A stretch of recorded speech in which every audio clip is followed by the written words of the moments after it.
Kanda is our next speaker.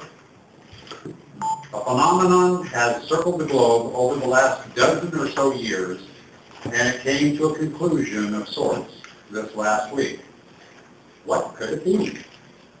Kanda Allahan will let us in on what this is in his speech entitled One Magical Life. One Magical Life, Kanda Allahan.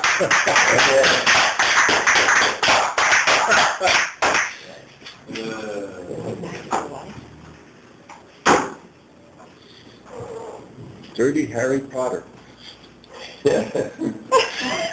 Dumbledore, you're a liar. Expecto Patronum. Obliviates. Exploramus. What's the matter? This thing isn't working. It's hollowed out and has phoenix feathers and unicorn hair inside of it. It ought to be working. Well, let's try this polyjuice potion.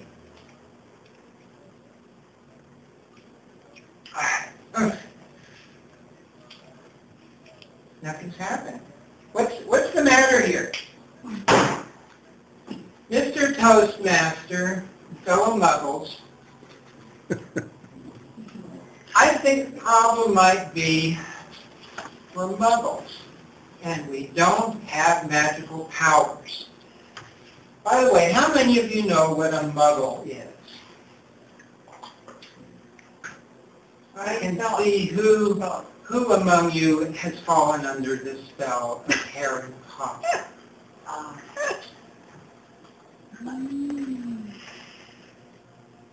How many of you have seen any of the Harry Potter movies? How many of you have seen all of the Harry Potter movies? How many of you have read any of the books? How many of you have read all of the books? Now we are getting into the real Harry Potter fans.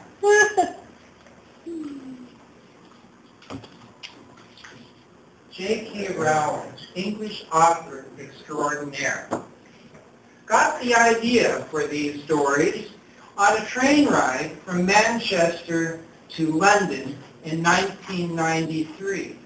It perhaps was the origin of the idea that at the beginning of every book, Harry Potter would take the train to his private school of wizarding and witchcraft.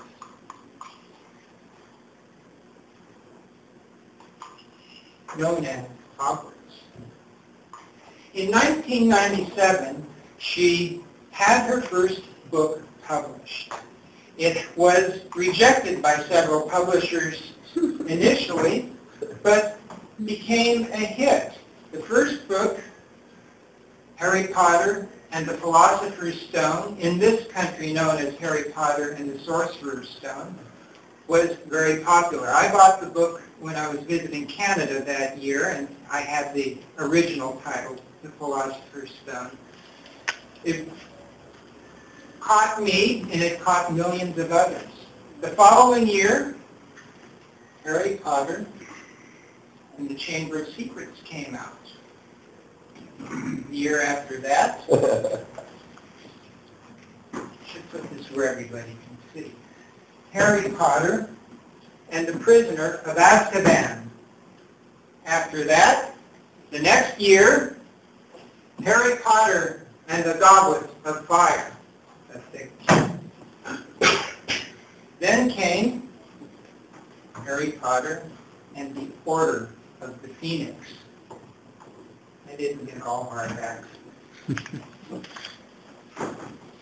year after that, or thereabouts, Harry Potter and the Half-Blood Prince.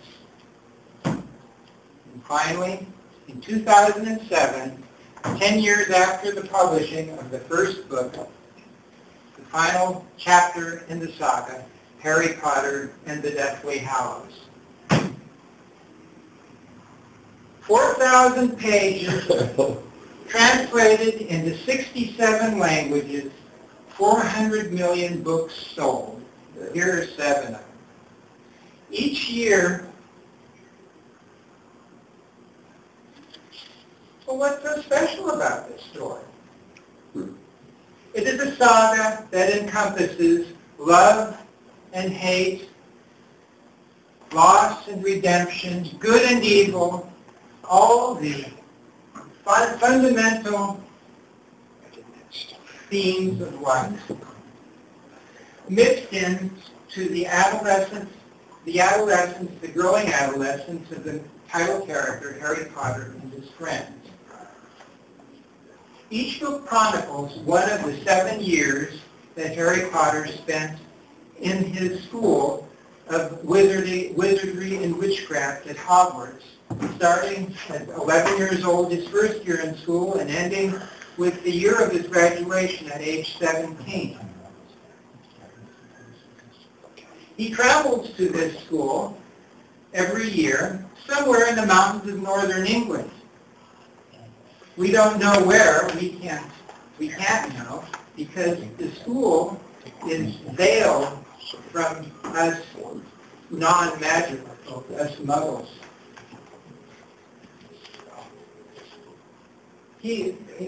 Harry and his fellow students were born with magical abilities. They are budding wizards and witches, and the school is there to teach them its proper use and how best to veil themselves and interact with us non-magical folk. But Harry Potter is special. He is the boy who lives. The saga's antagonist, he who must not be named, that is, the master wizard Voldemort, killed Harry's parents when trying to kill Harry when Harry was a baby.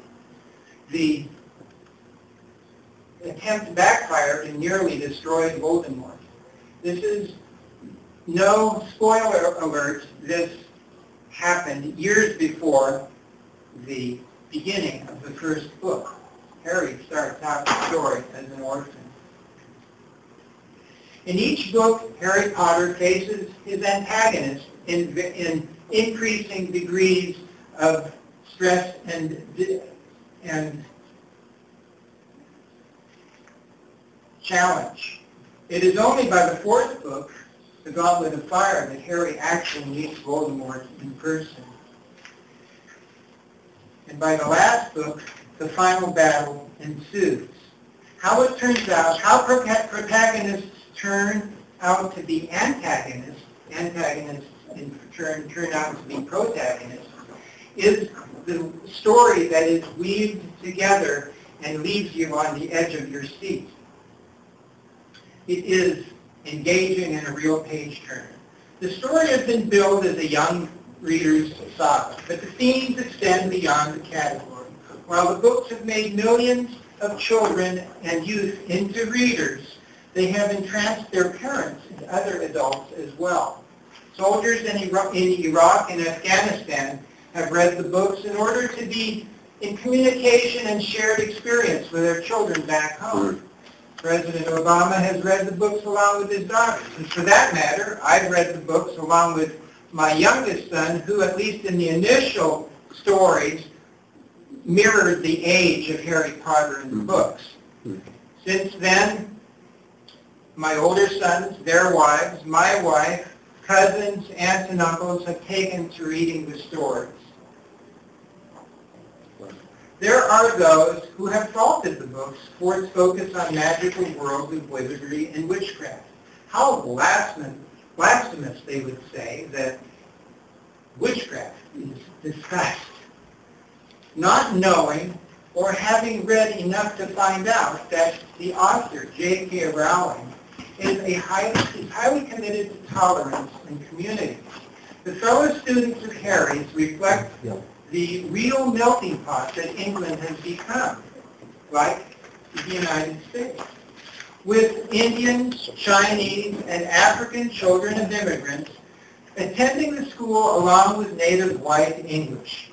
Rowling, long before writing the books, was an active member of Amnesty International, a worldwide human rights organization, and the sub-story of this book tells how Voldemort planned to destroy all the Muggles, that is us, in his attempt to make for a pure wizarding race, paralleling the story of Hitler and the Jews. There are those who insist the story is not high literature, that it is cliched and shallow. Well, it ain't Shakespeare. It's written in down-to-earth prose, easily accessible by young and old alike. It will, I believe, stand the test of time and be remembered long from now. The movies, the critics say, aren't that great either. They haven't won any Oscars, but they have followed the written story faithfully, for the most part, and entranced many more millions of viewers than even the books have touched. The over $7 billion in ticket sales make it a successful movie franchise in history. The first seven movies, and the eighth one just started. Each movie is taken from a book of the story, and the last movie is the last half of the last book. There are 8 movies. Deathly Hallows Part 2, which came out last Friday, looks to be the biggest of all the movies. Sold $170 million in the first weekend alone. You may or may not find the story engaging, worth reading, or worth watching, but you must, and I emphasize must, find the magic that animates life and makes life full, multidimensional, and worth living.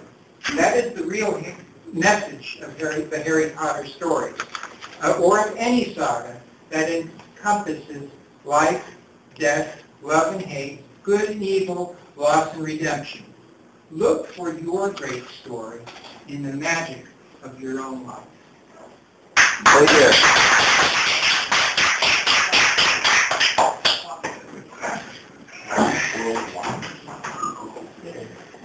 Thank you very much, Kanda. Sorry, I couldn't tie it into the Wild West.